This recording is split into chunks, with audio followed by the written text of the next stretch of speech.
जल्दी बैठ जाइए। हाँ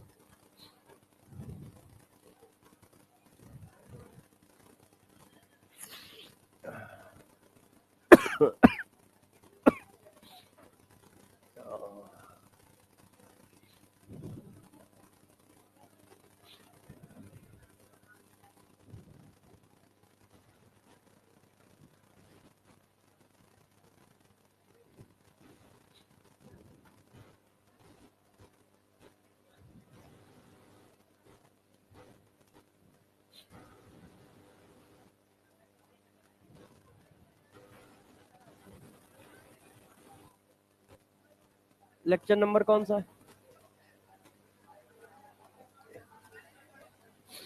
कौन सा लेक्चर नंबर है? 4? 4 की 5 है? 5 होगा।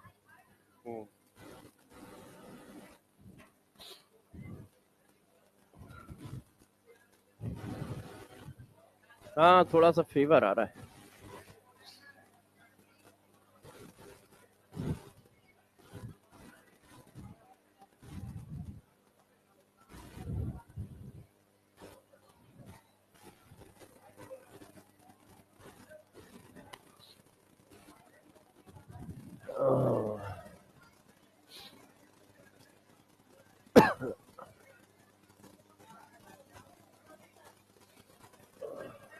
Good morning, good morning. चलो भाई स्टार्ट करते हैं। देखिए, जल्दी से शांत हो जाओ तो पढ़ाना शुरू करें।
क्लास कितने बजे चालू होती है? हाँ बोल रहा हूँ। शांत हो के तभी बोलूंगा, नहीं तो मुझे थोड़ी नीट देना है। नीट तो तुम्हें देना है, अपने को थोड़ी देना है।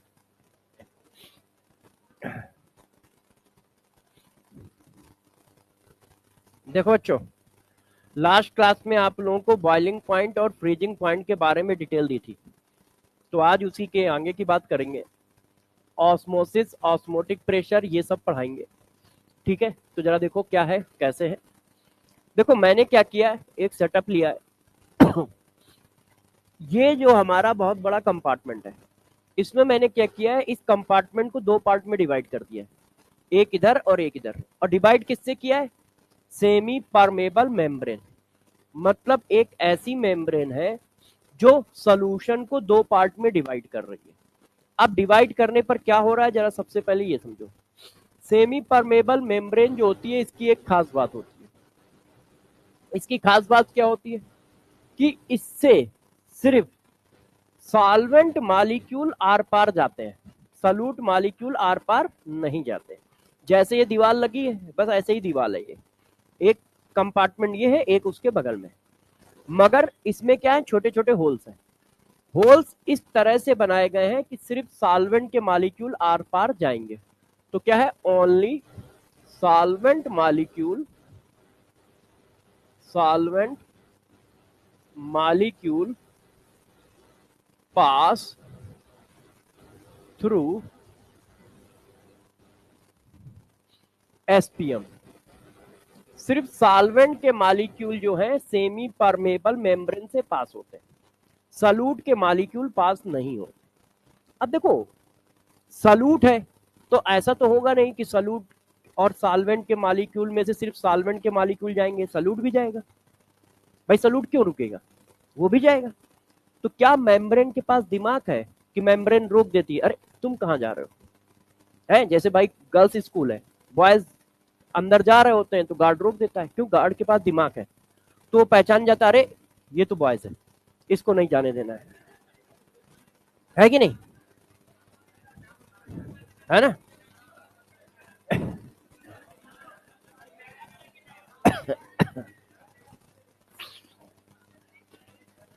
हाँ हाँ, अच्छा ठीक है।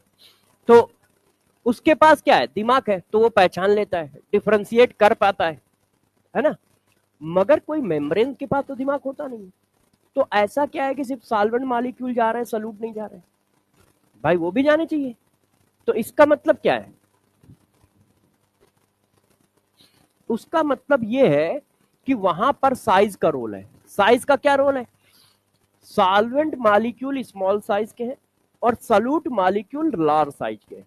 तो ऐसा क्या है कि सिर्फ सॉल्वेंट मॉलिक्यूल ही पास होते हैं। तो उसके पीछे रीजन क्या है, जो सॉल्वेंट मॉलिक्यूल है वो लार्ज साइज के, सॉरी स्मॉल साइज के, है ना। थोड़ा आवाज आज यार कम करना, थोड़ा सा फीवर आ रहा है।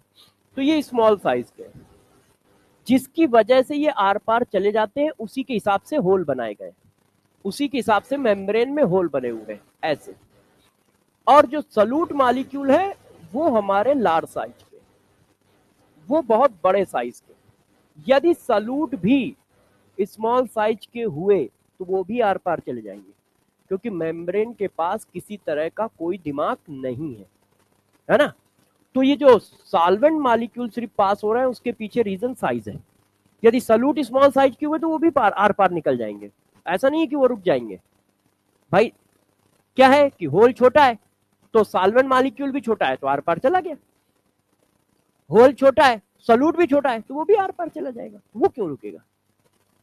तो ये तभी पॉसिबल है जब ये कंडीशन हो कि सॉल्वेंट लार्ज साइज का हो, सॉरी सॉल्यूट लार्ज साइज का हो और सॉल्वेंट स्मॉल साइज का हो, तो एसपीएम काम करती है। तो एसपीएम अरेंज इस तरह से की जाती है, एसपीएम इस तरह से ही बनाई जाती है कि सॉल्वेंट के मॉलिक्यूल आर पार निकल जाए मगर सॉल्यूट के ना निकल पाए।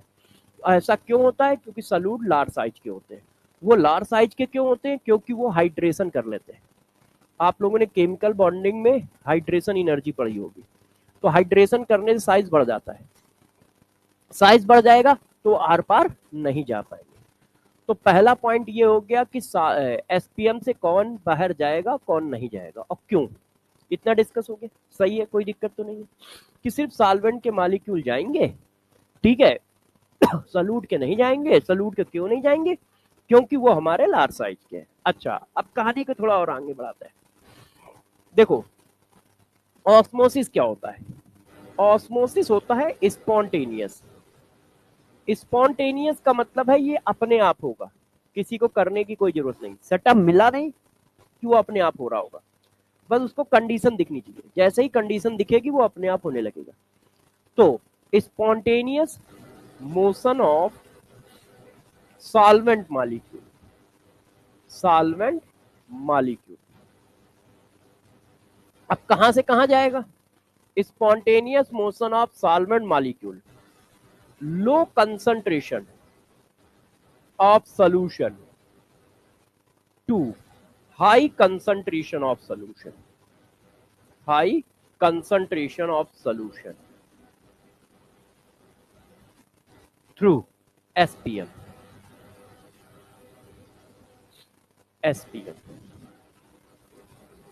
तो ऑस्मोसिस क्या होता है, स्पॉन्टेनियस मोशन है। स्पॉन्टेनियस मोशन का मतलब वो अपने आप होगा, जैसे ही सेटअप मिल गया तो अपने आप हो रहा होगा, किसी को कराने की जरूरत नहीं है, कोई एक्सटर्नल एजेंट की कोई जरूरत नहीं है, वो अपने आप हो जाएगा। ठीक है, इसी वजह से आप देखो किशमिश को पानी में डालो वो अपने आप खुल जाती है। ठीक है, बस उसको सिचुएशन चाहिए तो अपने आप खुल जाती है। तो उसी तरह से यहाँ है, spontaneous motion of solvent molecule low concentration of solution to high concentration of solution through SPM. और इसमें एसपीएम के थ्रू सेपरेशन होता है। किसके थ्रू? एसपीएम के थ्रू। अब जरा आप देखो, ये कंसंट्रेशन कैसा है? ज्यादा। ये कंसंट्रेशन कैसा है? कम। तो किधर से किधर होगा ऑस्मोसिस? लो से हाई, मतलब इधर की ओर होगा। तो ऑस्मोसिस की डायरेक्शन ये चल रही होगी।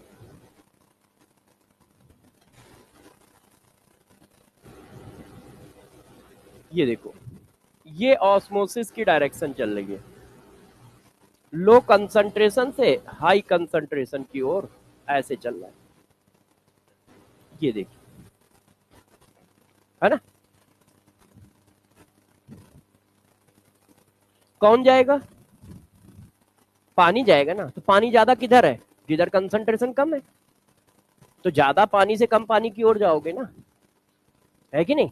तो पानी ज्यादा किधर है? जिधर कंसंट्रेशन कम है।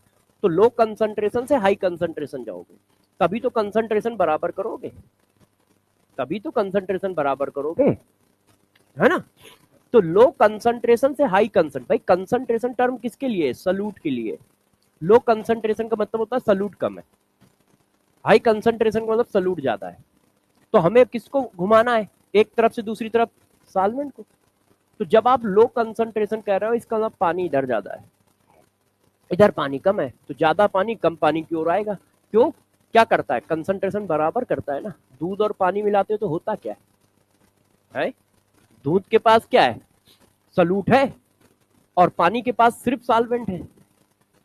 तो पानी क्या है? दूध में मिलता चला जाता है कि नहीं? आप बीच में छन्नी लगा दो और ऊपर से आप पानी डालो, और आप बीच में छन्नी लगी है, मतलब आधा ऊपर आधा नीचे, तो आप पानी डालोगे तो कुछ देर बाद क्या होगा? सारा दूध हो जाएगा ना, है कि नहीं? क्यों? क्योंकि सॉल्वेंट मिक्स हो गया है। तो जरा देखो कैसा होगा? स्पॉन्टेनियस मोशन होगा। किधर से किधर होगा? लो कंसंट्रेशन ऑफ सोल्यूशन से हाई कंसंट्रेशन ऑफ सोल्यूशन होगा। किसके थ्रू पास होंगे? एसपीएम के थ्रू पास होंगे। अच्छा, अब आप देखना, जो आपने बताया है और समझाया है उसी चीज को एक बार फिर लिखते हैं। अरे बाप रे, अरे यार तबीयत काफी खराब है। अच्छा, आवाज नहीं करो यार, नहीं तो क्लास छोड़नी पड़ेगी। इसमें नुकसान मेरा कुछ नहीं होगा, तुम्हारा ही होगा। मैं तो वैसे भी टेंशन में हूँ कि भाई बड़ी मुश्किल में अरेंज कर रहा हूँ। अच्छा, कोई नहीं, समझो। जब आप कह रहे हो कि सल्यूट मॉलिक्यूल आर पार नहीं जाएंगे, तो क्या इधर वाले सल्यूट इधर जाएंगे? क्या इधर वाले सल्यूट इधर जाएंगे? अच्छा, सल्यूट जब आर पार जाएंगे नहीं, एक दूसरे से मिलेंगे नहीं, तो क्या रिएक्शन कर पाएंगे? क्या रिएक्शन कर पाएंगे? नहीं। इसका मतलब हमेशा ध्यान रखना कि सल्यूट मॉलिक्यूल आपस में कोई रिएक्शन नहीं करते। पहला पॉइंट क्या है? सल्यूट मॉलिक्यूल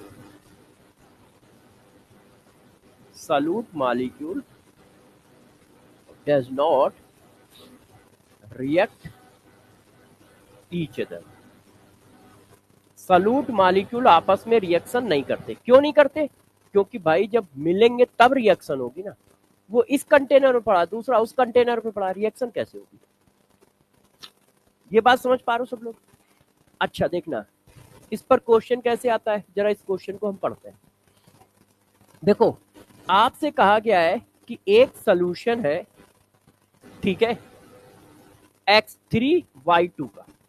X3Y2 सोल्यूशन को हम लोगों ने एसपीएम के थ्रू सेपरेट कर रखा है दूसरे सोल्यूशन से A2B3।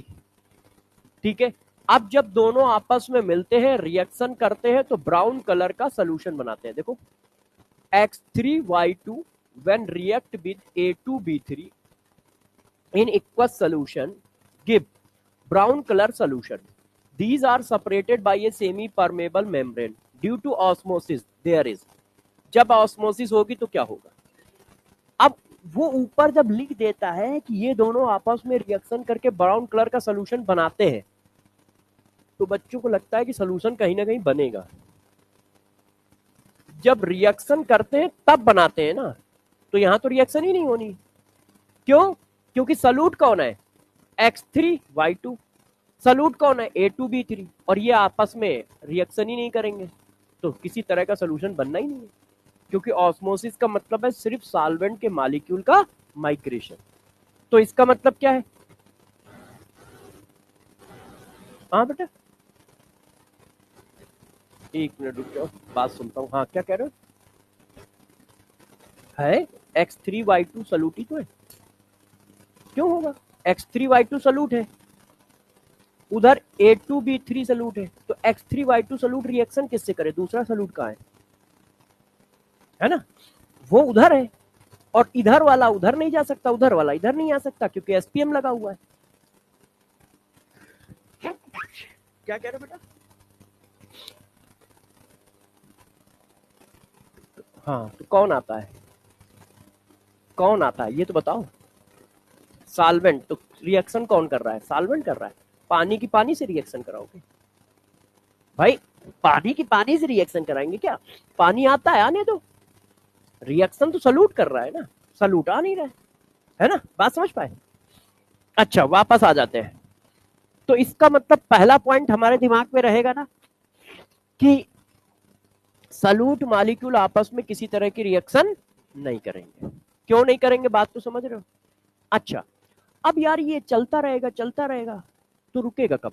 इक्विलिब्रियम कब आएगी? जब कंसंट्रेशन बराबर हो जाए। कंसंट्रेशन बराबर हो जाएगा तो इक्विलिब्रियम आ जाएगी। इक्विलिब्रियम का मतलब है टी। अभी देखो डायरेक्शनल है। अभी देखो, आपने डायरेक्शन बताई है इधर से इधर। आपने अभी क्या बताई? डायरेक्शन कि लो कंसंट्रेशन से हाई कंसंट्रेशन की ओर होगा, यही बताया है ना?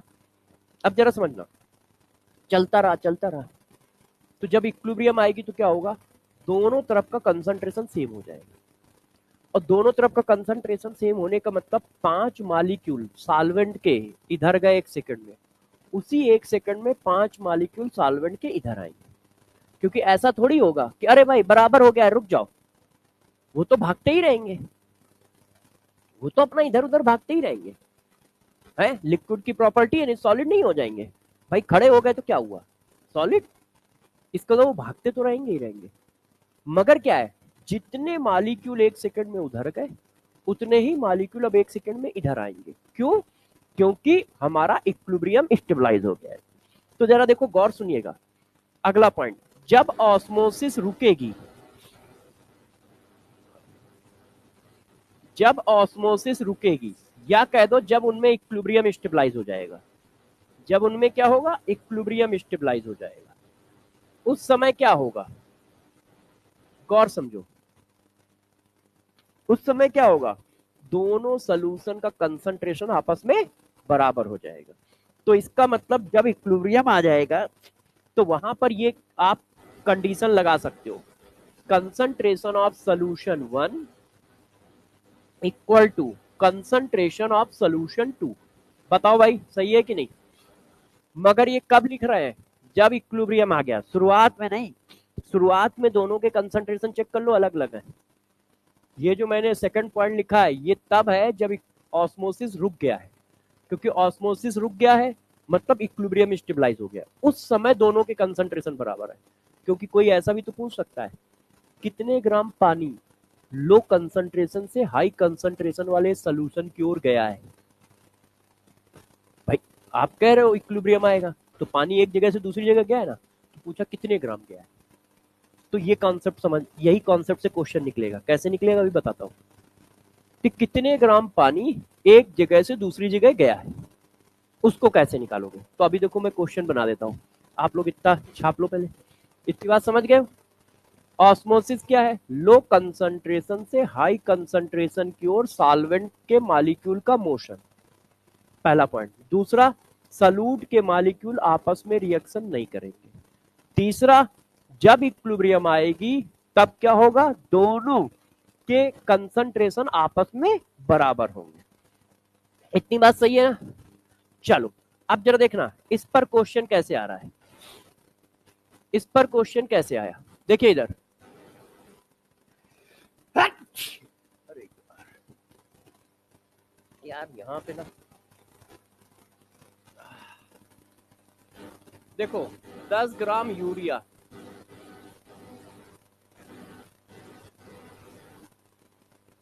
Dissolve in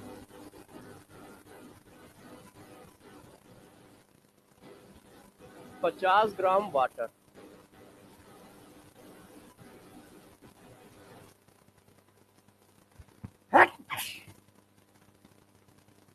solution 1 500 gram water, 20 gram urea,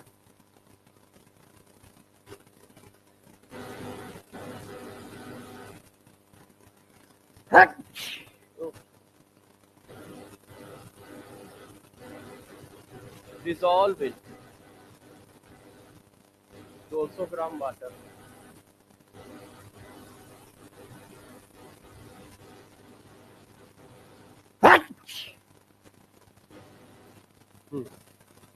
अब देखो सोल्यूशन ए, थोड़ा भाई एसी चालू करो यार, एंड सोल्यूशन बी, गर्म बोल,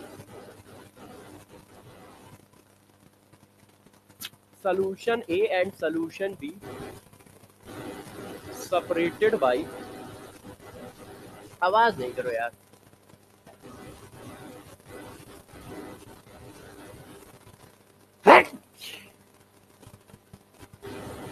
what amount of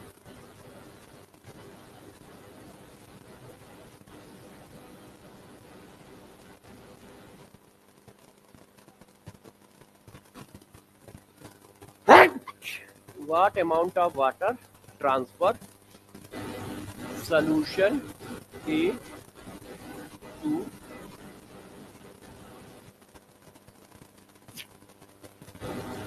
uh,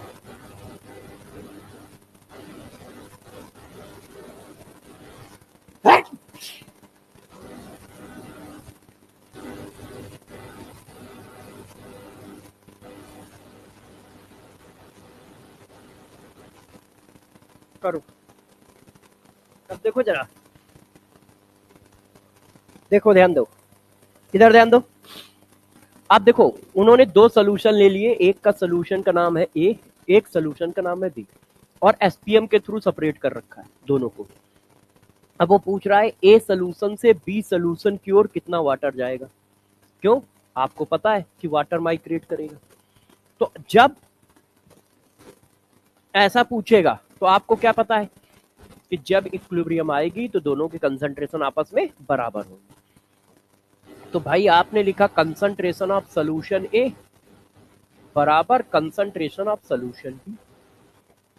अब देखिए आप इनकी मोलरिटी बराबर कर सकते हो, क्यों, क्योंकि दोनों के मास दिए हैं। आप इनकी मोलरिटी बराबर कर सकते हो, और चाहो तो मोलरिटी में मोल ना बनाओ, क्यों, दोनों को बराबर करोगे तो दोनों क्या है, यूरिया यूरिया है, कट ही जाएंगे। तो मैंने इसकी मोलरिटी लिखी, कैसे लिखोगे, पहला वाला सोल्यूशन कौन है, ये देखो 10 divided by 60 mole of urea. अब गौर सुनना, गड़बड़ मत करना, हमने मान लिया कि W ग्राम वाटर ट्रांसफर हो गया, तो जब तुम कंसंट्रेशन बराबर कर रहे हो उस समय वाटर कितना है, 500 माइनस W। भाई W ग्राम ट्रांसफर हो गया तो बचा कितना, 500 माइनस W। पहले 500 ग्राम था ना, पहले 500 ग्राम था, अब आप कह रहे हो कितना ट्रांसफर हुआ, तो मैंने मान लिया W ट्रांसफर हो गया, तो बचा कितना, 500 minus W।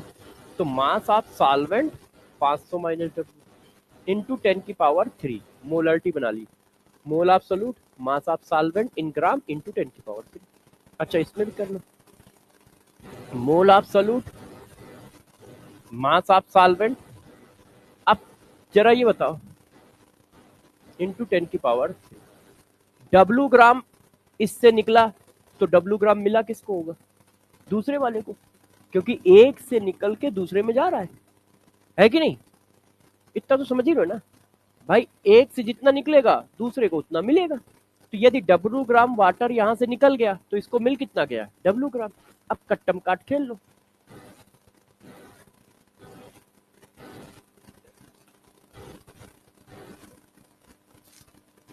1000 minus 2W 200 plus W, तो 3W equal to 800, W equal to 800 divided by 3। 800 divided by 3 कितना होगा? 250 के आसपास होगा, है ना? क्यों भाई? 2 एक कम 2, मतलब 3 दूनी 6, 36 18, 36 18, कितने ग्राम आ रहा है? क्या इतना ग्राम का ही आंसर है? नहीं, डी आंसर। बात समझ पाए क्या किया मैंने? तो इस तरह का क्वेश्चन भी आ सकता है कि भाई ये बताओ कि एसपीएम के थ्रू कितना वाटर एक जगह से दूसरी जगह गया। तो जब हमसे कहेगा तो हमें करना क्या चाहिए? तो भाई जब इक्विलिब्रियम आ जाएगा तब रुकेगा, और इक्विलिब्रियम का मतलब दोनों के कंसंट्रेशन सेम हो जाना। तो हमने उठा के दोनों के कंसंट्रेशन सेम कर दिए। जिसके पास पानी ज्यादा है उससे निकलेगा, जिसके पास पानी कम है उसकी ओर जाएगा, है कि नहीं? क्योंकि ऑस्मोसिस किधर होती है? लो कंसंट्रेशन से हाई कंसंट्रेशन की। समझ गए वाला क्वेश्चन? तो एक पॉइंट तो मैंने ये आपको पढ़ाया, ऑस्मोसिस क्या होती है समझा दिया, ये उसके कुछ पॉइंटर समझा दिए कि हाँ भाई क्या क्या बातें हमें दिमाग में रखनी चाहिए। यहां तक क्लियर है सबको? अब जरा देखना, अब कहानी को थोड़ा सा इधर ले चलते हैं। ये बताओ, यदि कंसंट्रेशन ज्यादा है तो सोल्यूशन का वेपर प्रेशर क्या होगा? कम। आपने कल ही पढ़ा था, परसों भी पढ़ाया, कल भी पढ़ाया कि भाई नॉन वैलेटाइल सॉल्यूट मिलाने से वेपर प्रेशर क्या होता है? डिक्रीज कर जाता है। यही तो पढ़ाया था। तो यदि कंसंट्रेशन ज्यादा है तो इस सोल्यूशन का वेपर प्रेशर क्या होगा? कम होगा। और इसका कंसंट्रेशन कम है तो इसका वेपर प्रेशर क्या होगा? तो यदि मैं ऐसा रिलेशन बना दूं तो कोई दिक्कत है? ये P1 P2 क्या है? Vapour pressure of solution. यहां तक कोई दिक्कत? कि ये ऑर्डर मैंने कैसे लगाया बताओ? ये ऑर्डर मैंने कैसे लगाया, किसी को दिक्कत आई? भाई ये तो हम कई बार पढ़ चुके हैं कि नॉन वैलेटाइल सॉल्यूट मिलाने से वेपर प्रेशर हमारा कम हो जाता है। तो कंसंट्रेशन किसका कम है? C2 का। तो वेपर प्रेशर किसका ज्यादा होगा? C2 का। क्लियर है?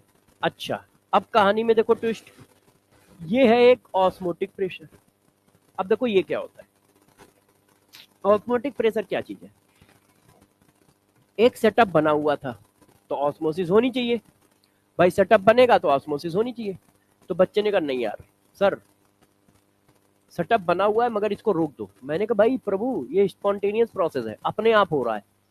तो कहा कि एक्सटर्नल एजेंट, मतलब आप रोक दो, जबरदस्ती रोक दो। जैसे कोई काम जब हो रहा हो उसको आप रोक दो। जैसे एक बॉल ऊपर से नीचे आ रही है, ढलान है, तो बॉल आप छोड़ोगे अपने आप नीचे आएगी। मगर आप कह रहे हो रोक दो, तो आगे क्या करोगे? हाथ लगा दोगे, रुक जाएगी। एक्सटर्नल एजेंट का यूज कर लिया। तो ऑस्मोसिस हो रही है, किसी ने कहा यार नहीं ऑस्मोसिस रोक दो। जरा देखो ऑस्मोसिस रुकती कब है, गौर समझिए। यदि ऑस्मोसिस की कंडीशन है, मतलब सारा सेटअप बना है और कोई चाहता है कि ऑस्मोसिस ना हो, रुक जाए, मतलब ऑस्मोसिस ना हो, हम उस प्रोसेस को रोकना चाहते हैं, ऑस्मोसिस ना हो, तो क्या करना पड़ेगा? देखो उसके लिए क्या करना होता है, दोनों तरफ के वेपर प्रेशर बराबर करने होते हैं। दोनों तरफ के वेपर प्रेशर बराबर करने होते हैं। Vapour pressure of solution 1 equal to vapour pressure of solution 2। यदि हम वेपर प्रेशर किसी तरह से बराबर कर दें तो ऑस्मोसिस नहीं होगा। फिर से समझो जरा, ऑस्मोसिस की कंडीशन बनी हुई है मगर जिद है कि नहीं सर ऑस्मोसिस नहीं हो, ऐसा कुछ कर दो। तो मैंने बच्चों को समझा दिया कि भाई ऑस्मोसिस की कंडीशन बनी हुई है और ऑस्मोसिस को रोकना है तो ये है कि दोनों तरफ के वेपर प्रेशर यदि बराबर है तो ऑस्मोसिस नहीं होगा। अब दोनों तरफ के वेपर प्रेशर बराबर करने के लिए अपने को क्या करना पड़ेगा जरा बताओ? इधर वेपर प्रेशर कम है, इधर वेपर प्रेशर ज्यादा है, और यदि ऑस्मोसिस रोकनी है तो अपने क्या करना पड़ेगा? बराबर करना पड़ेगा। अब बराबर करने के लिए हमारे पास है तो हम किधर से प्रेशर लगाएं? हम किधर प्रेशर बढ़ाएं? हम क्या करें, कुछ एक्सटर्नल प्रेशर इधर लगा दें जैसे बराबर हो जाए। समझ पा रहे हो ना? भाई ऑस्मोसिस को रोकना है कि नहीं यार सेटअप बना है मगर ऑस्मोसिस ना हो, ऐसा कुछ कर दो सर कि ऑस्मोसिस ना हो जबकि कंसंट्रेशन अलग अलग है। तो मैंने कहा ठीक है, दोनों के वेपर प्रेशर बराबर कर दो, ऑस्मोसिस नहीं होगा। तो बच्चों ने कहा ठीक है सर। तो अब आप क्या करोगे, इधर एक्सटर्नल प्रेशर एक्सर्ट करा दोगे, मतलब कुछ बाहर से प्रेशर लगा दोगे।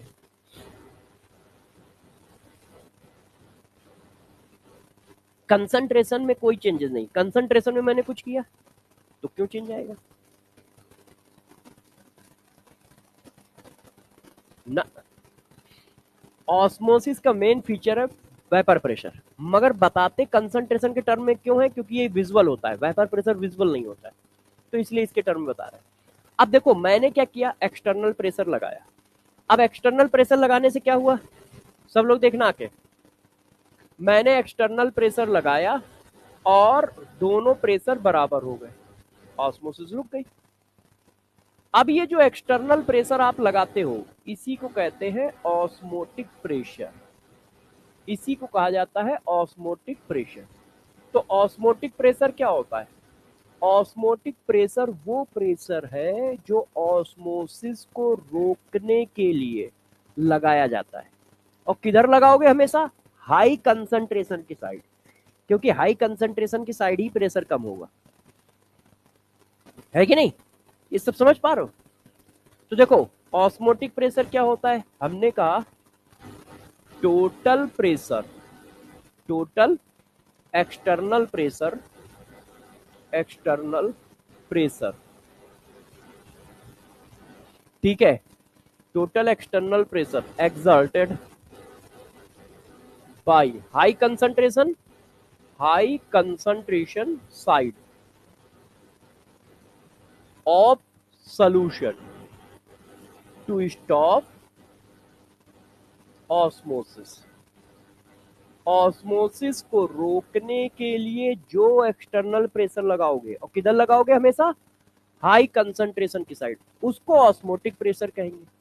अब इसको जरा हिला डुला लो तो देखो पाई की वैल्यू कितनी आ गई, P2 माइनस P1। इसका मतलब जरा मुन्ना बताओ आप लोग ने कितना प्रेशर लगाया है, दोनों के डिफरेंस के बराबर, बराबर करना है तो दोनों के डिफरेंस के बराबर ही लगाओगे, इसमें कोई बड़ी बात नहीं है। 10 रुपए इधर 20, इधर 15 रुपए रखे, बराबर करना है तो क्या करोगे, दोनों के डिफरेंस के बराबर ही तो इधर ऐड करोगे। भाई 5 ऐड कर रहे हो, 5 क्या है, दोनों का डिफरेंस ही तो है। तो ये बात समझ में आ गई।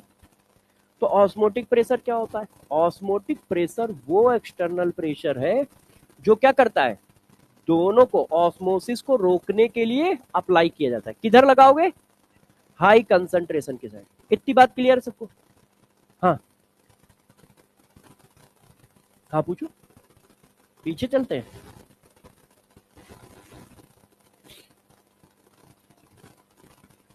हम्म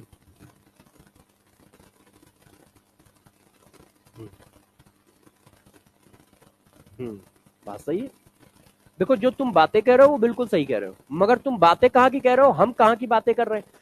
तुम बातें बता रहे हो जब ऑस्मोसिस रुक गया है, हम स्टार्ट होने से पहले की बात बता रहे हैं कि जब कंसंट्रेशन अलग अलग है, वेपर प्रेशर अलग अलग है। अब मैं चाहता हूं ऑस्मोसिस हो ही ना, और तुम कहाँ की बात बता रहे हो, जब ऑस्मोसिस पूरा हो गया है, इक्विलिब्रियम बन गया है। तो जब ऑस्मोसिस हो गया है, इक्विलिब्रियम बन गया, ऑस्मोसिस रुक गया है, तो क्या तुम क्या रोकोगे, रुके हुए ऑस्मोसिस को क्यों रोकोगे, पहले से रुका पड़ा है। तो तुम इक्विलिब्रियम की बात कर रहे हो, तो उस समय की तो बात हम कर ही नहीं रहे, उस समय तो वैसे ही वेपर प्रेशर बराबर है, क्यों ऑस्मोसिस पहले से रुका पड़ा हुआ है। तो उस समय क्यों एक्सटर्नल प्रेशर लगा के उसको रोकेंगे जब पहले से रुका पड़ा है। हम तो ये कह रहे हैं कि ऑस्मोसिस का सेटअप बना हुआ है, कंसंट्रेशन अलग अलग है, मगर मैं कह रहा हूं ऑस्मोसिस ना होने दो, रोक डालो इसको। तो इनिशियल स्टेट पे रोका जा रहा है। और तुमने जो कहा है वो बात बिल्कुल सही है, कंसंट ऑस्मोसिस हो गई, दोनों के कंसंट्रेशन बराबर हो गए, तो दोनों के वेपर प्रेशर बराबर हो गए, तो हमें कुछ करना ही नहीं है, वो अपने आप रुका है पहले से ही, हम क्यों करेंगे कुछ उससे, है ना। तो ये एक्सटर्नल एजेंट क्या है, सिचुएशन है कि भाई आप ऑस्मोसिस होना ही ना दो, तो कितना लगाना है। बात समझ गए, इतनी इतनी बात समझ गए। अच्छा देखना, डरना नहीं, पहला पॉइंट। इसमें एक और पॉइंट मारते हैं। देखिए रिवर्स ऑस्मोसिस, बेटा तुम अपना क्वेश्चन समझ पाए, कि हम कहाँ की बात कर रहे हो, तुम कहाँ की बात कर रहे थे, है ना, तुम भी सही हम भी सही। अब देखो रिवर्स ऑस्मोसिस। अब यार क्या है, इतना प्रेशर लगाने से रुक जाता है, मगर बच्चों ने पहले क्या जिद की, ऑस्मोसिस हो रही है, फिर उनके मन में आया नहीं सर रोक दो, होनी नहीं चाहिए, मैंने भाई उसका उपाय भी बता दिया। अब कह रहे नहीं सर अपोजिट डायरेक्शन में कराओ।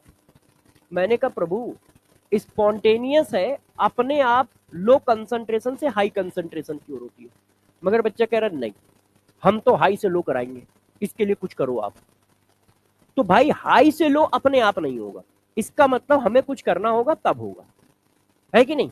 अब जरा देखना, आप सब जानते हो, टैलेंट से भरे हुए हो, जरा देखो आपने ऑस्मोसिस बोली थी कंसंट्रेशन के रिस्पेक्ट में, है ना, किधर से किधर, लो कंसंट्रेशन से। अब जरा एक बार प्रेशर के फॉर्म में बोल के दिखाओ, वेपर प्रेशर के फॉर्म में, हाई वेपर प्रेशर से लो वेपर प्रेशर की ओर है। तो जरा हम यहां पर ये भी छाप देते हैं, क्योंकि कभी कभी क्वेश्चन में वो क्या करता है, वेपर प्रेशर के फॉर्म में डिफिनीशन दे देता है। तो वेपर प्रेशर में कैसे चलेगी, हाई वेपर प्रेशर से high vapour pressure of solution to low vapour pressure of solution.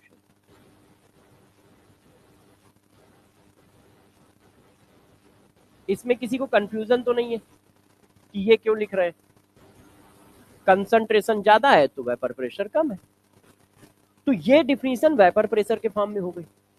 अब जरा देखिएगा, इसका मतलब ऑस्मोसिस किधर से किधर चलता है, हाई प्रेशर से लो प्रेशर। अब कोई बच्चा कह रहा है नहीं इधर करो, उल्टी डायरेक्शन कर दो, तो मैंने कहा ठीक है, तुमने पाई लगाया तो बराबर हो गया, पाई से ज्यादा लगा दो। तो जैसे ही पाई से ज्यादा लगाओगे तो इधर का प्रेशर ज्यादा हो जाएगा, और इधर का प्रेशर ज्यादा हुआ इधर का कम हो गया, तो किधर से किधर जाता है, हाई प्रेशर से लो प्रेशर, तो अपोजिट डायरेक्शन में चलने लगेगा। ऑस्मोटिक प्रेशर, ऑस्मोटिक प्रेशर लगाने से दोनों बराबर हो जाते हैं, उससे थोड़ा ज्यादा प्रेशर मार दो तो इधर का प्रेशर ज्यादा हो जाएगा इधर का कम हो जाएगा। अब इधर का प्रेशर ज्यादा हो गया तो डायरेक्शन क्या होती है, हाई प्रेशर से लो, तो अब उल्टी डायरेक्शन में चलने लगेगा। तो रिवर्स ऑस्मोसिस में कुछ नहीं करना है। हाँ बेटे, हाँ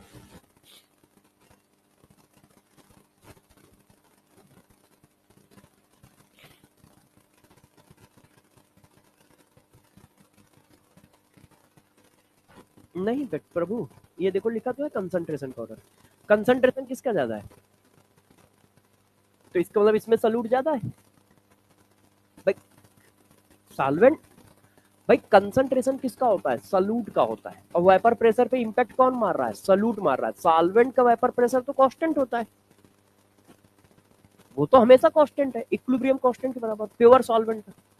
सल्यूट जितना ज्यादा होगा वेपर प्रेशर उतना कम होगा ना, ये सोल्यूशन का वेपर प्रेशर है, क्योंकि ये भी सोल्यूशन है ये भी सोल्यूशन है, तो जितना ज्यादा सल्यूट उतना कम वेपर प्रेशर। और कंसंट्रेशन क्या बताता है, सल्यूट का अमाउंट बताता है कि यार इसका कंसंट्रेशन ज्यादा है, इसका मतलब इसमें सल्यूट ज्यादा है, सल्यूट ज्यादा है तो वेपर प्रेशर कम होगा, है ना, सल्यूट कम है वेपर प्रेशर ज्यादा होगा। सॉल्वेंट के नंबर से लेना देना ही नहीं है वेपर प्रेशर का, क्यों, क्योंकि सोल्यूशन के वेपर प्रेशर की बात कर रहे हो, सोल्यूशन का वेपर प्रेशर सल्यूट के नंबर पर डिपेंड है। देखो आप लोग पढ़ा तो है आपने, P not minus P S equal to P not into chi, P not तो कांस्टेंट है। तो हाँ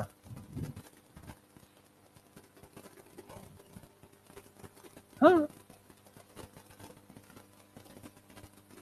प्रभु, ऑस्मोसिस होने के पहले की सिचुएशन सारी बता रहा हूं, ऑस्मोसिस हो गई तो कंसंट्रेशन बराबर हो जाएगा, और कंसंट्रेशन बराबर हो गया प्रेशर बराबर हो गया, तो फिर कुछ करना ही नहीं है अपने को। कहा ऑस्मोसिस होने से पहले, ऑस्मोसिस हो गई तो कंसंट्रेशन भी बराबर प्रेशर भी बराबर, है ना, फिर तो ये सब लिखा ही उल्टा सीधा हो गया ना, फिर तो सब गलत है।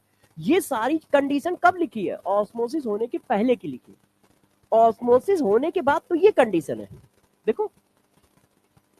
और जब ऑस्मोसिस होने के बाद की कंडीशन लिख रहे हो तो कंसंट्रेशन बराबर तो वेपर प्रेशर बराबर, क्योंकि भाई कंसंट्रेशन सेम होंगे तो वेपर प्रेशर सेम होंगे। बात समझ पा रहे हो। तो एक दो क्वेश्चन जो आप लोगों ने रेज किए हैं वो बट दिक्कत ये आ रही है, हम ऑस्मोसिस से पहले की कंडीशन बता रहे हैं। क्यों? क्योंकि एक्सटर्नल एजेंट लगा के हम ऑस्मोसिस को रोक रहे हैं। आप क्या कर रहे हो, उसको रिलेट कर दे रहे हो ऑस्मोसिस होने के बाद की कंडीशन से। तो ऑस्मोसिस होने के बाद की कंडीशन तो हम खत्म कर चुके हैं, हम पहले की कंडीशन पे फोकस कर रहे हैं। क्यों? क्योंकि आप ऑस्मोसिस रोकना चाहते हो। तो भैया जब ऑस्मोसिस हो रहा होगा तभी तो रोकना चाहते हो। और जब आप जिस जगह की बात कर रहे हो उस जगह तो ऑस्मोसिस हो चुका है, सब कुछ खत्म हो चुका है, उसकी तो बात करके हमने खत्म कर लिया वहां का काम। अब यह है कि ऑस्मोटिक प्रेशर क्या है और ऑस्मोसिस को रिवर्स डायरेक्शन में कैसे लाया जाए। समझ तो पाए हो ना कि क्या डिफरेंस आ रहा था। अच्छा, अब ऑस्मोसिस चलता है हाई प्रेशर से लो प्रेशर। अब तुमने कहा कि नहीं उल्टा कर दो, तो मैंने क्या किया, इधर का प्रेशर बढ़ा दिया। तो बढ़ेगा कैसे, इतने पे बराबर आता है तो इससे ज्यादा प्रेशर लगा दे। तो मैंने इसी चीज को यहां लिख दिया कि भाई आप जो एक्सटर्नल प्रेशर लगाओगे वो ऑस्मोटिक प्रेशर से ज्यादा होना चाहिए, क्योंकि इतना लगाने पर रुकता है, तो इससे ज्यादा लगाने पर क्या होगा, प्रेशर हाई हो जाएगा। तो क्या होगा इस सिचुएशन में, क्या होगा, ठीक है, osmosis occurs in reverse direction, in reverse direction. Reverse direction का मतलब हाई कंसंट्रेशन से लो कंसंट्रेशन।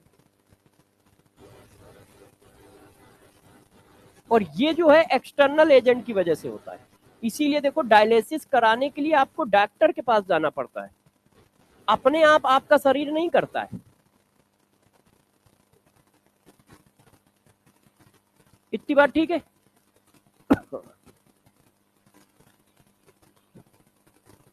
हाँ भाई पूछो, किसी को कोई दिक्कत है तो।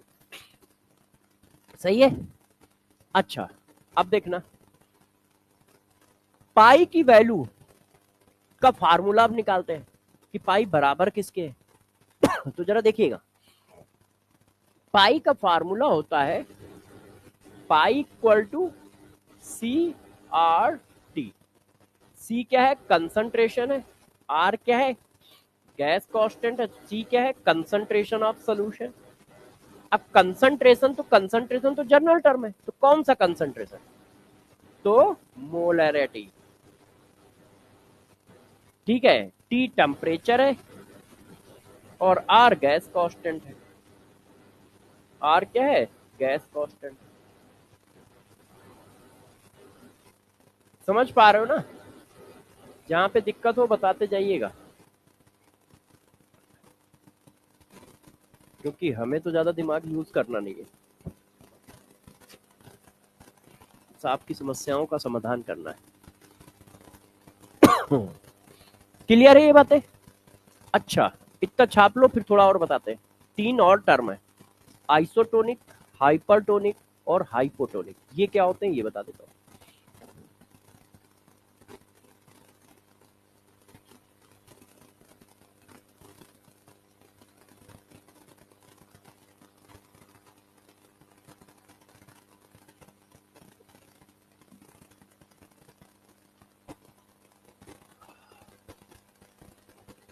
हाँ बेटे,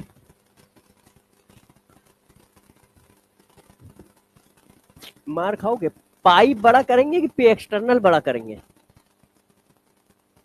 हमने क्या कहा है, हमने कहा है ऑस्मोटिक प्रेशर से ज्यादा प्रेशर लगाना है। तो ऑस्मोटिक प्रेशर से ज्यादा प्रेशर कौन है, एक्सटर्नल प्रेशर आप लगा रहे हो ना, तो उससे ज्यादा लगाओगे तो उधर की वैल्यू बढ़ गई। पाई लगाने से तो बराबर होता है, तो इसका मतलब पाई से बड़ा प्रेशर लगाओगे ना, तो पाई से बड़ा लगा रहे हैं, है ना।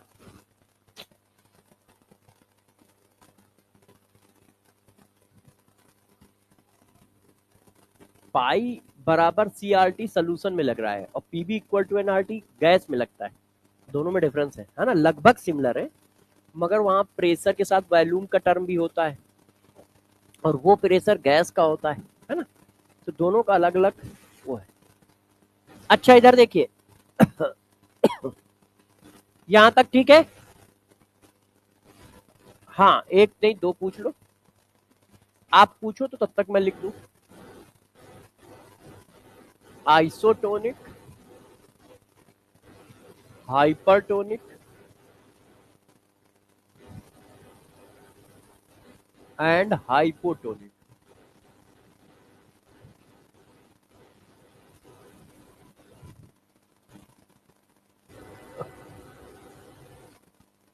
हाँ भाई, इस वाली पेज पे कि किसी और पेज पे? पूछो, कोई कुछ पूछ रहा था ना कि पेज। अच्छा, छापना था। अब देखो यार, आइसोटोनिक, हाइपरटोनिक और हाइपोटोनिक क्या चीज होती है, इनके बारे में बताता हूँ। ये क्या है? देखो, ये नाम है कंपेयर के। दो सोल्यूशन हमारे पास दिए हैं, तो दो सोल्यूशन को कंपेयर करके नाम कैसे रखे जाते हैं वो बताता है हाइपो, हाइपर और आइसोटोनिक।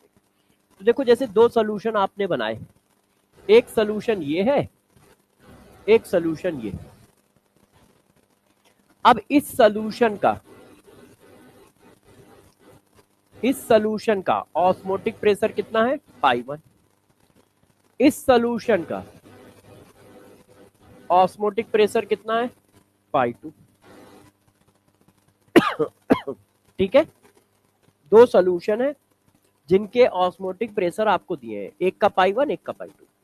अब जरा देखो, साइंस है तो इनके अपने चोचले हैं, किसी भी बात को साधारण तरीके से ये ना बताते हैं और ना समझाते हैं, जैसे लोगों को टफ लगे। अब इस सोल्यूशन का ऑस्मोटिक प्रेशर उस सोल्यूशन के ऑस्मोटिक प्रेशर के बराबर है, तो ये बात कितना, स्टेटमेंट कितना इजी है, हाँ भाई बराबर है, बात खत्म हो गई। मगर उसको ये कैसे कहते हैं कि सोल्यूशन 1 आइसोटोनिक है सोल्यूशन 2 का। अब आइसोटोनिक का मतलब यहां इक्वल से है। अब जैसे मैं ये कह दूं कि सोल्यूशन 1 का वेपर प्रेशर सोल्यूशन 2 के, सॉरी, सोल्यूशन 1 का ऑस्मोटिक प्रेशर सोल्यूशन 2 के ऑस्मोटिक प्रेशर के बराबर है, तो आप कहोगे हाँ यार ठीक है, इसमें क्या दिक्कत है। ये स्टेटमेंट पूरा पूरा समझ में आ रहा है कि आप कह रहे हो कि हाँ, इसका और इसका ऑस्मोटिक प्रेशर बराबर है। मगर वो ऐसे कहेंगे कि solution 1 is a isotonic of solution 2। अब आइसोटोनिक का मतलब क्या हुआ कि इनका वेपर प्रेशर बराबर है ना। तो आइसोटोनिक सोल्यूशन का मतलब होता है दोनों सोल्यूशन के वेपर प्रेशर क्या है? बराबर है। तो आइसोटोनिक टर्म का मतलब क्या हुआ? यदि कहीं कहा जाता है कि ये दोनों सोल्यूशन एक दूसरे के आइसोटोनिक है, तो आइसोटोनिक का मतलब आप क्या समझोगे? इसका मतलब दोनों सोल्यूशन के वेपर प्रेशर आपस में बराबर है ना, ऑस्मोटिक प्रेशर बराबर है, ऑस्मोटिक प्रेशर आपस में क्या है? बराबर। तो देखो, ऑस्मोटिक प्रेशर तो पाई 1 बराबर है पाई 2। इसका मतलब ये कि सोल्यूशन एक का ऑस्मोटिक प्रेशर सोल्यूशन दूसरे के ऑस्मोटिक प्रेशर के बराबर है। इसको हम लिखते कैसे? ऐसे। मगर टर्म यूज होगा आइसोटोनिक। जैसे मैं लिखूं तो ऐसे लिखूंगा, solution 1 is isotonic of solution 2। अब इसमें कहीं नहीं पता चल रहा है कि तुम ये कह रहे हो कि सोल्यूशन 1 बराबर है सोल्यूशन 2 के। इसमें कहीं नहीं पता चल रहा है कि आप ये कह रहे हो कि यार ऑस्मोटिक प्रेशर ऑफ सोल्यूशन 1 बराबर है ऑस्मोटिक प्रेशर ऑफ सोल्यूशन 2 के। क्यों? क्योंकि वो जो टर्म आइसोटोनिक लिखा है उसकी अपनी एक मीनिंग है, और उसकी मीनिंग क्या है कि दोनों के ऑस्मोटिक प्रेशर आपस में बराबर है। ठीक है, इतनी बात क्लियर है? अच्छा, बराबर है ये। अब यार ऐसा भी तो हो सकता है कि कोई बड़ा हो कोई छोटा हो, हर समय बराबर तो नहीं रहेगा, है कि नहीं भाई? दो सोल्यूशन है तो दोनों के ऑस्मोटिक प्रेशर क्या क्या हो सकते हैं? या तो बराबर हो सकते हैं, या एक बड़ा होगा दूसरा छोटा होगा, यही तो हो सकता है। तो देखो, जो बड़ा होता है उसके लिए नाम यूज किया जाता है हाइपर, हाइपरटोनिक, और जो छोटा होता है उसके नाम के लिए नाम यूज किया जाता है हाइपोटोनिक। अब देखो कैसे लिखते हैं, गौर सुनिए। बड़े के लिए क्या यूज होता है? हाइपो,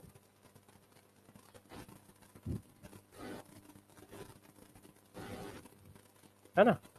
नाम काटता लिखता तो ज्यादा टाइम लगता है, तो मैंने कहा साइन ही चेंज कर देते हैं। तो देखो अब इसके रिस्पेक्ट में जैसे क्या हुआ, 10 रुपए हमने इनसे ले लिए। अब टीचर है तो पैसे लेगा ही, देगा थोड़ी ना, है कि नहीं।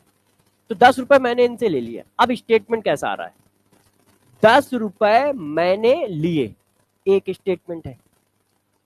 अब इनकी तरफ से स्टेटमेंट आया 10 रुपए इन्होंने दिए, दोनों में ट्रांजिशन 10 रुपए का ही है, मगर बोलने के तरीके अलग है। तो उसी तरह यहां पर है। अब जब इसके रिस्पेक्ट में बोलोगे तो कैसे बोलोगे, देखो solution 1 is hypotonic of solution 2। Solution 1 hypotonic है सॉल्यूशन 2 का, मतलब सॉल्यूशन 1 का ऑस्मोटिक प्रेशर कम है सॉल्यूशन 2 से। हाइपो का मतलब कम, हाइपो का मतलब कम, तो सॉल्यूशन 1 का ऑस्मोटिक प्रेशर कम है सॉल्यूशन 2 से। अब ये ज्यादा है तो ज्यादा वाले क्या बोलोगे, तो solution 2 is hypertonic, hypertonic of solution 1। Solution 2 का ऑस्मोटिक प्रेशर ज्यादा है सॉल्यूशन 2 से, तो ज्यादा के लिए यूज करना है हाइपर, कम के लिए यूज करना है हाइपो, बस इतनी सी बात रखनी है। और बराबर के लिए यूज करना है आइसोटोनिक। ठीक है, 3 टर्म है, आइसो हाइपर हाइपो। बराबर के लिए यूज करना है आइसोटोनिक, ज्यादा वाले के लिए हाइपर, कम वाले के लिए हाइपो। तो जो स्टेटमेंट एक बेसिक होता है कि हम सीधा सीधा लिख देते हैं कि solution 1 osmotic pressure of solution 1 is less than osmotic pressure of solution 2, तो इसको ऐसे ना लिख के लिख दिया जाता है कि solution 1 is hypotonic of solution 2। Hypo का मतलब कम, तो solution 1 का osmotic pressure कम है solution 2 से, solution 2 का osmotic pressure ज्यादा है solution 1 से। solution 1 और solution 2 का osmotic pressure बराबर है, आइसोटोनिक लिखा ना तो बराबर है। क्लियर है, बात समझ गए। अच्छा, तो पाई 1 बराबर होगा यहां पाई 2 के। अब बात आती है थ्योरी का मामला हम लोगों ने किया खत्म, अब बात आती है क्वेश्चन की। तो चलो जरा क्वेश्चन पे चले। ये नीट 2022 का क्वेश्चन है। हाँ, स्लाइड लिखना है, लिख लो। नीट 2022 में जो क्वेश्चन आया था वही है वो जो मैंने अभी दिया है, उसको आपको करना है। तो जरा छाप ले, फिर आप लोग करिए। ठीक है, फिर आप लोग करिए। बात तो समझ पा रहे हो, हजम कर पा रहे हो, हजम कर पा रहे हो सारे लोग। अच्छा, सॉल्यूशन चैप्टर की, लिक्विड सॉल्यूशन चैप्टर की एमपीएस मंजिल practice seat, RPS revision practice seat Telegram channel पे मैंने कल डाल दी थी, दोनों चैनल पे डाल दी थी। जो आप लोगों का है यहाँ का चैनल और जो मेरा चैनल है, दोनों में जैसे जो जहां ज्वाइन है अपना वहां से कर ले। ठीक है, उसमें क्वेश्चन है, उसके नीचे आंसर की है, क्वेश्चन है, उसके नीचे आंसर की है। मतलब मंजिल प्रैक्टिस सीट में शायद 52-53 क्वेश्चन होंगे पूरे चैप्टर के, उसके नीचे उसकी आंसर की।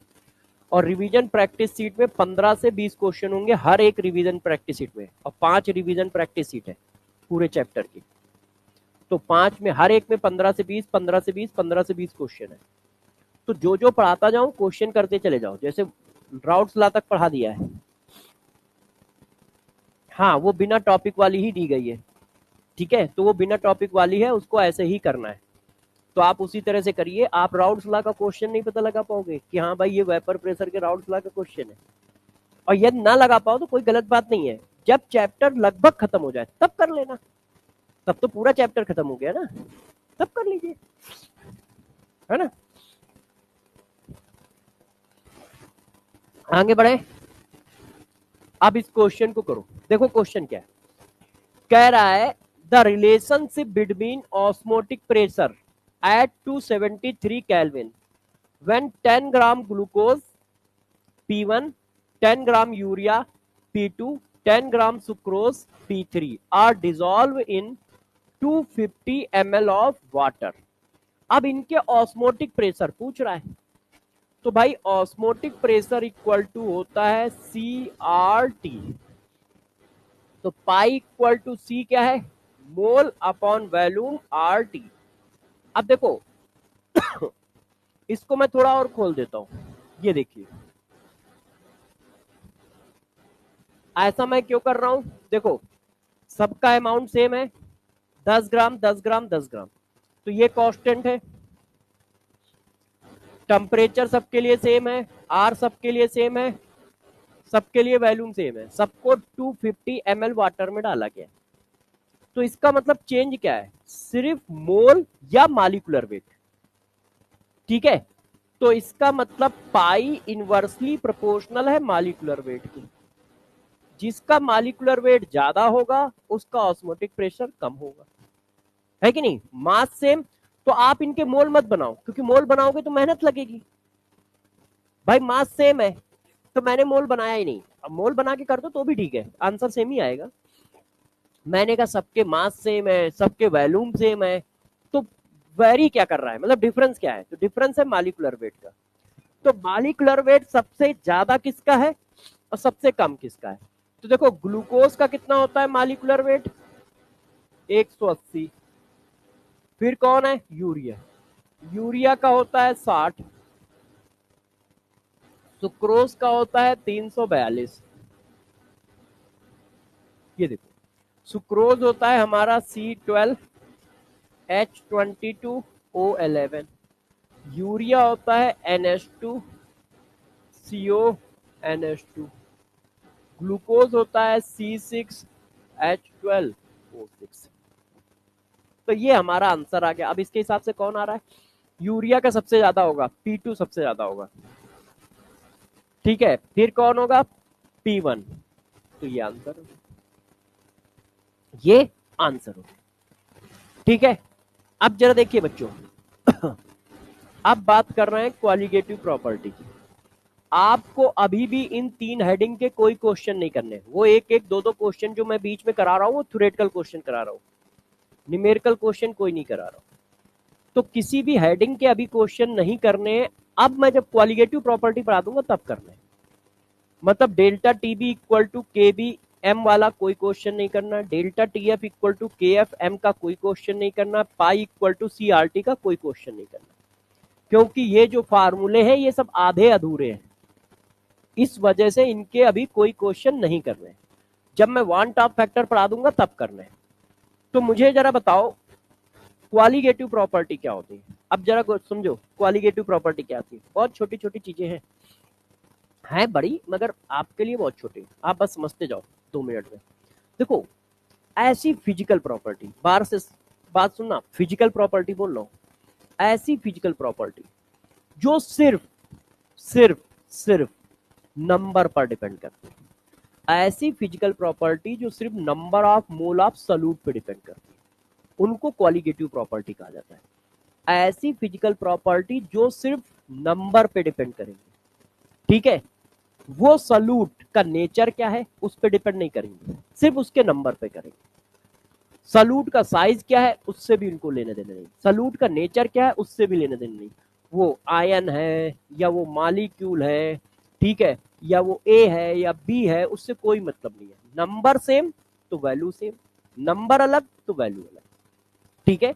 तो क्वालिटेटिव प्रॉपर्टी क्या है, ऐसी फिजिकल प्रॉपर्टी जो सिर्फ number of mole of solute पे डिपेंड करेंगे, सॉल्यूट के सिर्फ नंबर पर डिपेंड करेंगे, उसके साइज पे नहीं, उसके नेचर पे नहीं। क्या क्वालिटेटिव प्रॉपर्टी क्या होती है, ऐसी फिजिकल प्रॉपर्टी जो सिर्फ number of mole of solute पे डिपेंड करती है। Those physical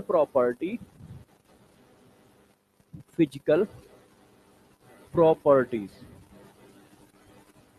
which is only depend upon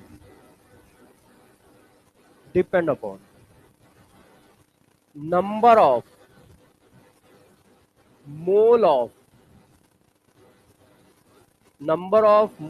solute particle, वो सिर्फ सॉल्यूट पार्टिकल के नंबर पे डिपेंड करती है और किसी चीज पे नहीं। Number of mole of solute particle पर डिपेंड करेंगी, ना तो उसके नेचर पे,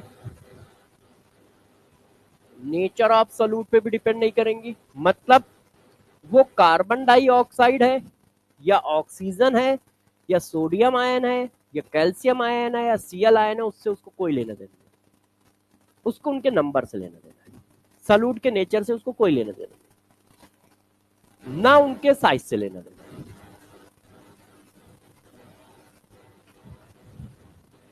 गुस्सा मत करो यार।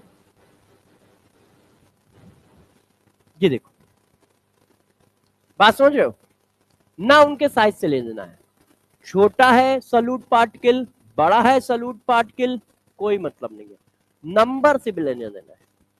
सॉल्यूट पार्टिकल के नेचर से लेना देना नहीं है। सॉल्यूट पार्टिकल न्यूट्रल मॉलिक्यूल है, आयन है, कैटायन है, निगेटिव आयन है, अपने को कोई लेना देना नहीं। अपने को इस बात से भी लेना देना नहीं है कि सॉल्यूट पार्टिकल का साइज क्या है, अपने को सिर्फ नंबर से लेना देना है। तो ऐसी फिजिकल प्रॉपर्टी जो सिर्फ सिर्फ सिर्फ number of mole of solute particle पे डिपेंड करती है, ऐसी फिजिकल प्रॉपर्टी को क्वालिटेटिव प्रॉपर्टी कहा जाता है। कौन कौन सी ऐसी होती हैं, तो जरा गौर से सुनिए, कौन कौन सी ऐसी प्रॉपर्टी होती है। तो जरा देखिए, relative lowering of vapour pressure, relative lowering of vapour pressure, relative lowering of vapour pressure, RLVP, जिसको आपने ये कहा था। अब देखो इसकी वैल्यू किस पे डिपेंड कर रही है, ये है relative lowering of vapour pressure, और किस पे डिपेंड कर रही है, काइए। काइए क्या है, मोल फ्रैक्शन ऑफ सॉल्यूट, सिर्फ मोल की बात हो रही है। पहला ये देखो, गौर सुनिएगा, relative lowering of vapour pressure qualitative property है, वेपर प्रेशर क्वालिटेटिव प्रॉपर्टी नहीं है। Vapour pressure nature of solute particle पे डिपेंड करता है। क्यों, आपने कहा था अल्कोहल का वेपर प्रेशर अलग आएगा और वाटर का वेपर प्रेशर अलग आएगा। पहली क्लास में आपने मेथेन का वेपर प्रेशर अलग बताया, SO2 का अलग बताया। क्यों, क्योंकि नेचर पे डिपेंड कर रहा था, और ये नेचर पे डिपेंड नहीं करता है, ये सिर्फ नंबर पे करता है। तो वेपर प्रेशर क्वालिटेटिव प्रॉपर्टी नहीं है, lowering of vapour pressure qualitative property नहीं है, relative lowering of vapour pressure qualitative property. इसी तरह से बॉइलिंग पॉइंट क्वालिटेटिव प्रॉपर्टी नहीं है, ठीक है, elevation of boiling point qualitative property.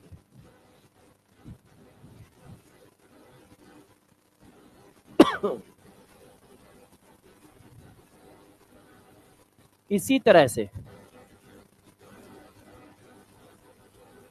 Dispersion of freezing point, ये क्वालिटेटिव प्रॉपर्टी है, फ्रीजिंग पॉइंट क्वालिटेटिव प्रॉपर्टी नहीं है।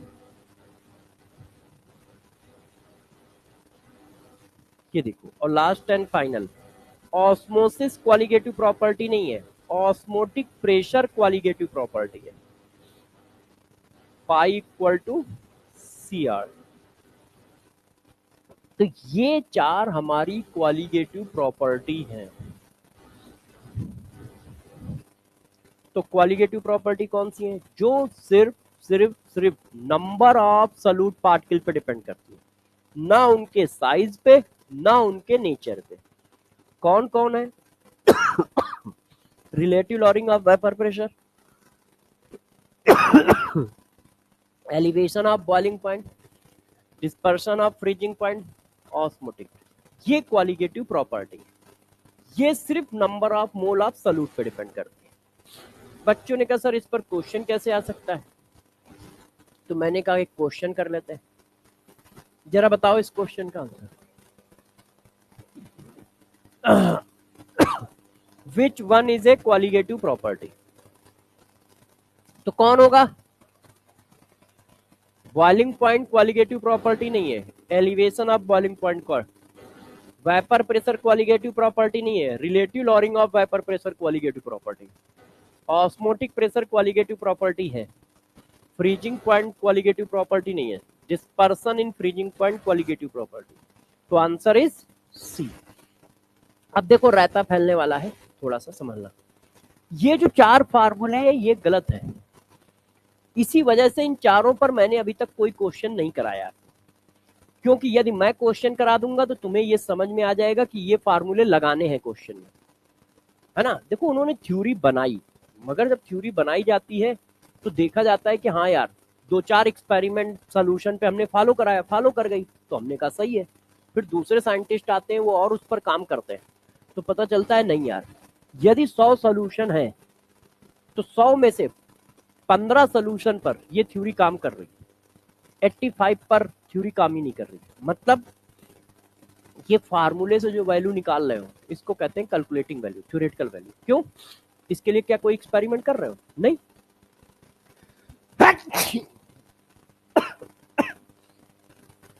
एक ही दिन में हालत खराब कर दिया कल से लेके आज तक। कल भी, हाँ कल मैं जब क्लास लेने आया था तब भी फीवर था हल्का सा, मगर मैंने दवाई ले ली, ठीक हो गया। कल रात में फिर चढ़ गया, फिर मैंने आज दवाई खा ली, मगर थोड़ा सा ठीक हुआ है। जज्जर इमारत है, बहुत जल्दी से दिक्कत होती है ना। अब जरा देखो करते हैं, अब जरा ध्यान दीजिएगा हुआ क्या यार। ये जो फार्मूले थे इनसे जब हम वैल्यू निकालते हैं तो वो होती है कैलकुलेटिंग वैल्यू, पेन पेपर पे वैल्यू निकलती है। और पेन पेपर पे वैल्यू निकलने का मतलब कैलकुलेटिंग वैल्यू है ना। और जो एक्सपेरिमेंट से वैल्यू निकलती है वो होती है हमारी एक्सपेरिमेंटल वैल्यू। तो देखा गया कि 10 सोल्यूशन पे हम एक्सपेरिमेंट लगा रहे हैं, 4-5 सोल्यूशन पे एक्सपेरिमेंटल वैल्यू और कैलकुलेटिंग वैल्यू सेम आ रही है, और 7-8 सोल्यूशन पे सेम नहीं आ रही है। सेम आ रही है इसका मतलब थ्योरी सही है, सेम नहीं आ रही है इसका मतलब थ्योरी में कहीं एरर भी है। भाई कुछ पर लग रही है इसका मतलब नहीं यार थ्योरी ठीक भी है, और कुछ पे नहीं भी लग रही है इसका मतलब थ्योरी में कहीं एरर भी है। तो ये हुआ कि यार इसको कैसे किया जाए और इसमें गलती क्या है। तो वान टॉप भैया आए सामने। वान टॉप ने कहा यार तुम लोगों ने जो रायता फैलाया है इसमें जो गलती ढूंढ रहे हो, पहले ये बताओ ये कौन सी प्रॉपर्टी है। तो उन्होंने कहा क्वालिटेटिव प्रॉपर्टी। तो उन्होंने कहा ये किस पे डिपेंड करती है। तो कहा number of mole of solute पे। तो कहा प्रभु इसका मतलब तुमने सॉल्यूट के नंबर ही गलत निकाल रखे। जब भाई ये सिर्फ डिपेंड ही सॉल्यूट पे करती हैं, सॉल्यूट के नंबर पे, इसका मतलब वही गलत निकाल रहे होगे, तभी तो मैच कर रहा है, कभी मैच नहीं कर रहा है। तो लोगों ने कहा यार कभी कभी मैच भी तो करता है। तो इसका मतलब ये हुआ कि सॉल्यूट के नंबर कभी कभी तुम सही निकालते हो, कभी कभी गलत निकाल देते हो। तो लोगों ने कहा मोल तो हम बचपन से निकाल रहे हैं यार, गलत कैसे निकाल देंगे। तो वान टॉप ने देखो समझाया, क्या समझाया आप जरा समझना। उन्होंने इसको कैसे समझाया, उन्होंने कहा यार ये तुम्हारा कंटेनर है। उन्होंने कहा हाँ। कहा चलो एलिवेशन ऑफ बॉइलिंग पॉइंट करते हैं। तो उन्होंने कहा ठीक है भाई कर लेते हैं यार, तुम्हारी इच्छाएं हैं कर लेते हैं। ये हमारा प्योर लिक्विड है, इसका बॉइलिंग पॉइंट हम लोगों को पता है, ठीक है। अब मैंने इस पर क्या किया, नॉन वोलेटाइल सॉल्यूट डाला। नॉन वोलेटाइल सॉल्यूट ऊपर से डाला ऐसे, 1 मोल NaCl डाल दिया। और ये हमारा पानी है, मान लो 1 किलोग्राम पानी है, ठीक है। तो पूछा गया एलिवेशन ऑफ बॉइलिंग पॉइंट कितना आया।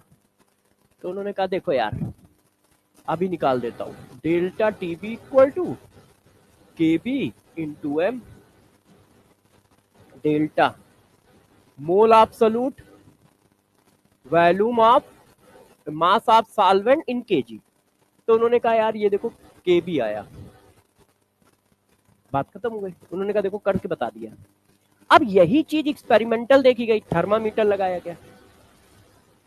अब थर्मामीटर लगा के जब चेक किया गया तो देखो क्या आया, ये थर्मामीटर।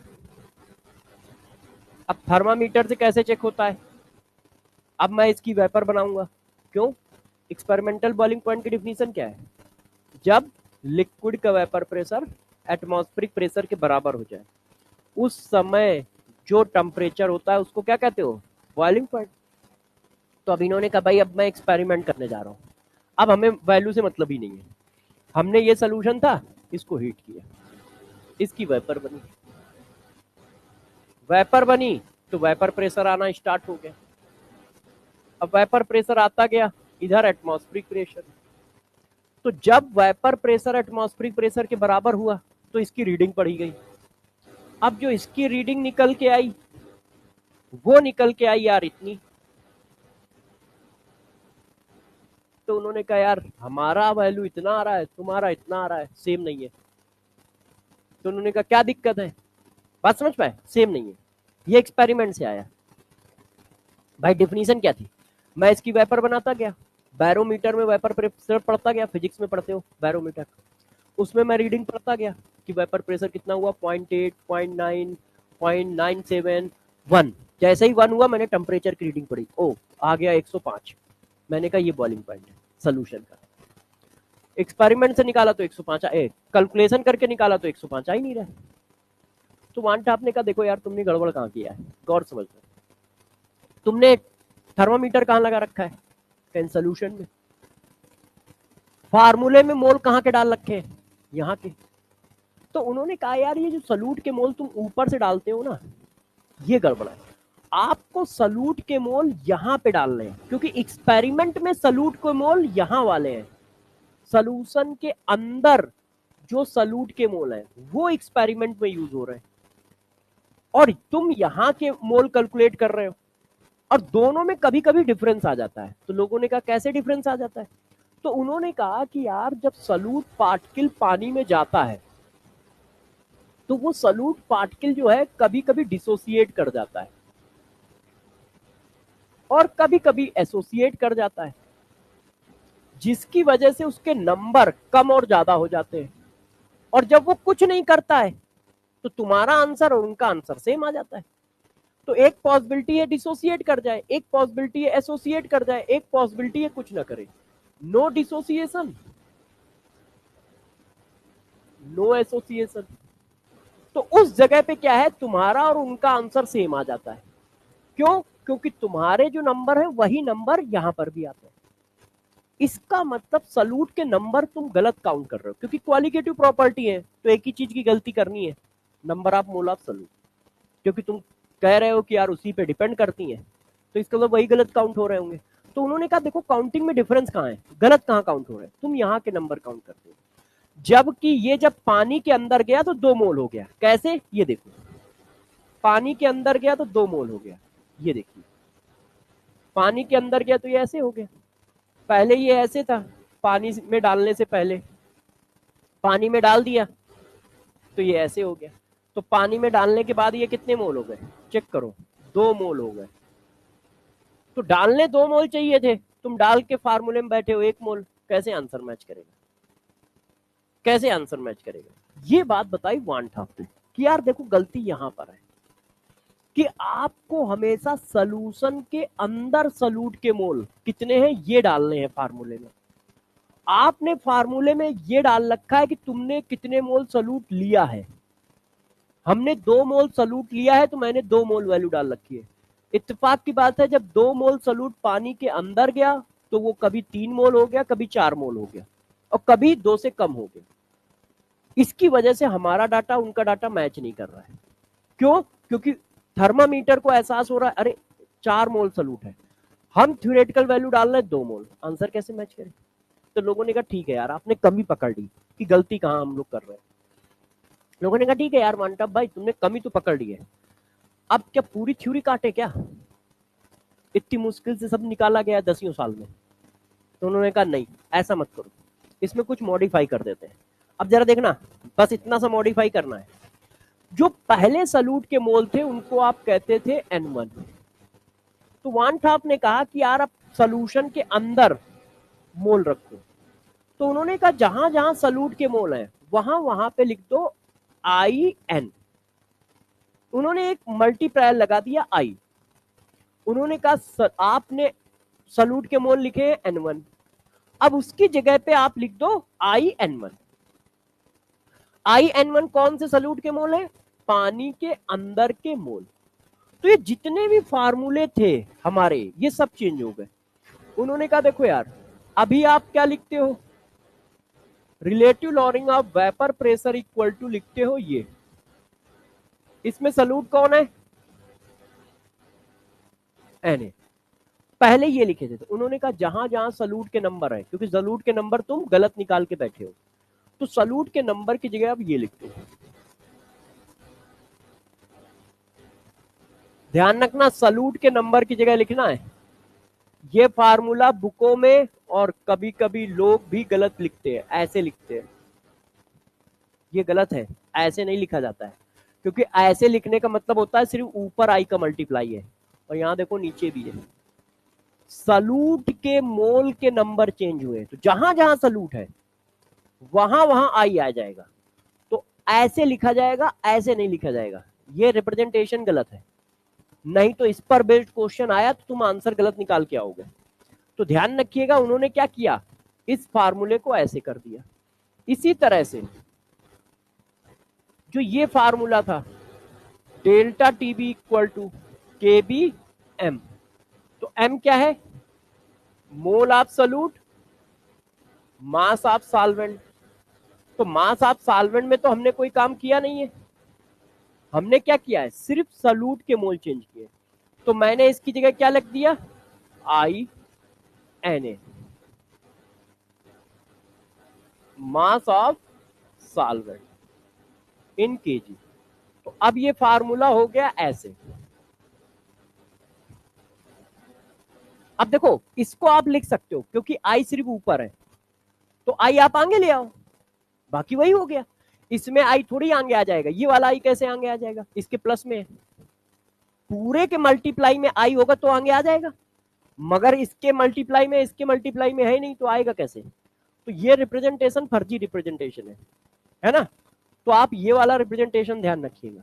इसमें आप ये वाला ध्यान रखो, कोई बात नहीं, क्योंकि सिर्फ सॉल्यूट के मोल ऊपर आए हैं, बाकी तीनों फार्मूले में सॉल्यूट के मोल ऊपर आए हैं, क्योंकि डेल्टा टीएफ का फार्मूला भी वही होता है, आपको पता है, सेम। तो इसको रिप्रेजेंट कर दिया ऐसे। इसी तरह ऑस्मोटिक प्रेशर का फार्मूला भी आपको पता है, ये होता है। अब इसमें भी सॉल्यूट के मोल सिर्फ ऊपर होते हैं, मोल of solute, volume of solution, उसमें सॉल्यूट तो आ नहीं रहा है, तो ये देखो। तो इन सब का रिप्रेजेंटेशन तो ठीक है। तो अब हम लोग हमेशा ये फार्मूला लगाएंगे, ये यूनिवर्सल फार्मूले, ये यूनिवर्सल। विदाउट आई कोई भी फार्मूला हम कभी भी नहीं लगाएंगे, विदाउट आई हम कोई भी फार्मूला कभी नहीं लगाएंगे। तो जो फार्मूले अभी तक पढ़े थे वो सिर्फ पढ़े हैं, उनको हम कभी यूज नहीं करेंगे। बात समझ गए, हम हमेशा ये यूज करेंगे। इसी वजह से मैंने क्वेश्चन नहीं कराया है अभी तक, न्यूमेरिकल क्वेश्चन, कोई भी न्यूमेरिकल क्वेश्चन नहीं कराया। तो अब हम लोग ये फार्मूले यूज करेंगे, जो पीछे पढ़ाए हैं, delta TB equal to K B M, वो यूज कभी करेंगे नहीं।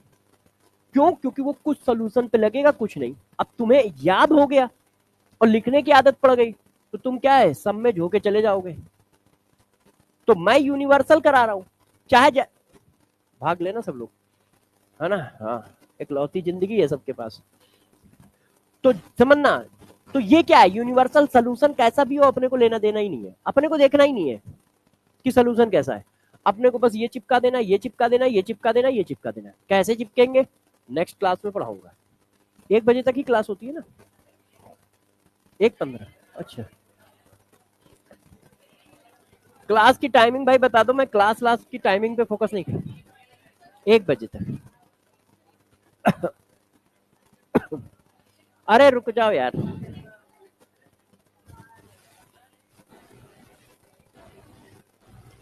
अब हम लोग ये सारे क्वेश्चन करेंगे, ये सारे क्वेश्चन अपने को करने हैं।